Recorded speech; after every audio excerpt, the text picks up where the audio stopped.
E aí pessoal, tudo bom? Eu tô gravando esse vídeo para explicar um pouco para vocês como a gente faz o cálculo da resistência equivalente em um circuito misto. Antes de ver esse vídeo, é interessante que vocês tenham copiado todo o roteiro até a parte do exemplo, que é o que a gente vai estar fazendo aqui, é o mesmo exemplo que está lá, só que comentado, tá bom? Então nós vimos que os resistores eles podem estar associados em série e em paralelo, e dependendo da forma como eles estão associados, a gente calcula de uma forma diferente. E no circuito misto, a gente tem uma mistura de resistores em série e resistores em paralelo. Então, como a gente pode calcular a resistência equivalente ou a resistência total em um circuito misto? O primeiro passo é a gente transformar esse circuito mais complexo em um circuito mais simples. Para isso, eu preciso transformar as resistências que estão em paralelo em uma única resistência, tornando assim um circuito, depois de fazer essa transformação, em um circuito em série, como esse circuito aqui.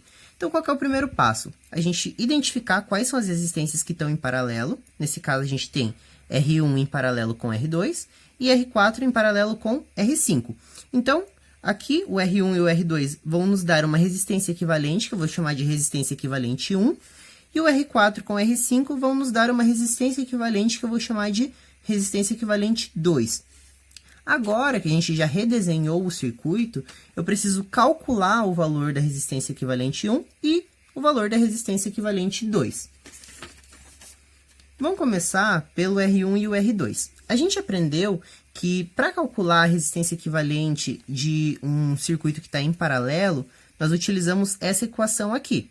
1 sobre R1 mais 1 sobre R2. Aqui no parênteses, a gente vai colocando o número de resistores que tem. Então, se aqui eu tivesse 3 resistores em paralelo, ia ser 1 sobre R1, mais 1 sobre R2, mais 1 sobre R3, e assim por diante, tá bom? Mas aqui eu só tenho 2. Então, eu quero transformar esses dois resistores aqui, que estão desenhados aqui, em um único resistor que eu vou chamar de REC1, ou resistência equivalente 1. Para isso, eu utilizo a fórmula da associação de resistores em paralelo. Então, REC1 vai ser igual 1 sobre R1 mais 1 sobre R2.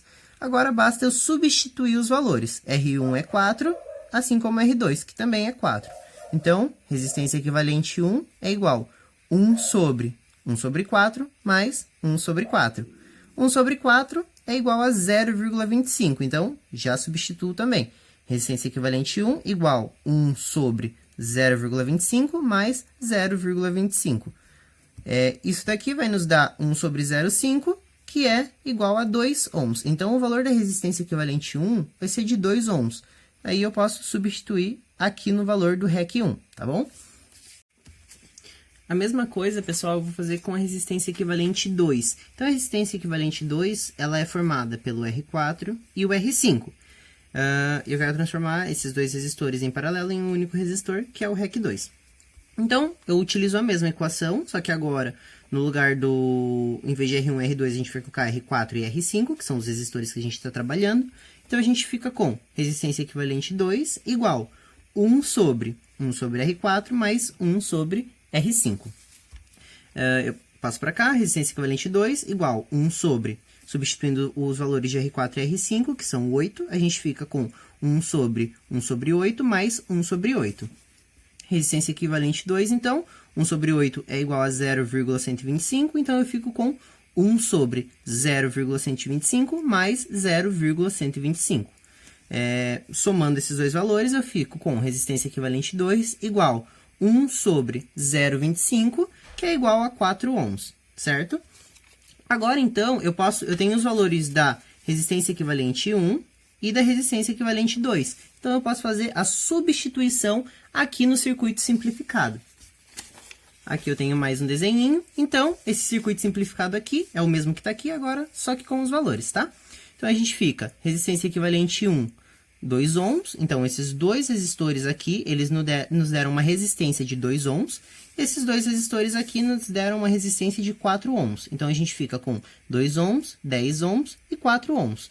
Agora, a gente tem um circuito em série, porque vocês podem ver que se a corrente sai aqui da fonte, ela vai fazer um único caminho. Então, ela só tem um caminho para fazer, que é saindo da fonte, passando pelas três resistências e voltando para a fonte. Diferente do resistor em paralelo. Aqui, a gente tem mais de um caminho. Então, a corrente sai daqui e ela pode ir tanto para cima quanto para baixo. Então, isso caracteriza um circuito em paralelo. Entenderam? Já que a gente tem um em série porque só tem um caminho para a corrente fazer. Substituindo os valores, então, a gente aprendeu que para calcular a resistência equivalente em um circuito em série, basta eu somar todos os resistores que eu tenho. Então, aqui a gente tem resistência equivalente total, dessa vez, que é do circuito inteiro, igual a resistência equivalente 1, mais a resistência equivalente 2, mais o R3, que se manteve o mesmo. Então, a gente substitui. Resistência equivalente 1, a gente sabe que é 2. A resistência equivalente 2, a gente sabe que é 4. E a resistência equivalente 3, a gente sabe... Desculpa, e a resistência 3, que não é resistência equivalente, a resistência 3 é igual a 10. Então, 2 mais 4 mais 10, isso nos dá uma resistência equivalente de 16 ohms. Então, o conjunto de todos esses resistores aqui do circuito nos dão uma resistência de 16 ohms. Então, essa é a capacidade do circuito se opor à passagem de corrente elétrica. Entenderam? Então, é assim que se calcula a resistência equivalente de um circuito misto. Agora, vocês podem prosseguir para o exercício, que é basicamente a mesma coisa, só que com outros valores.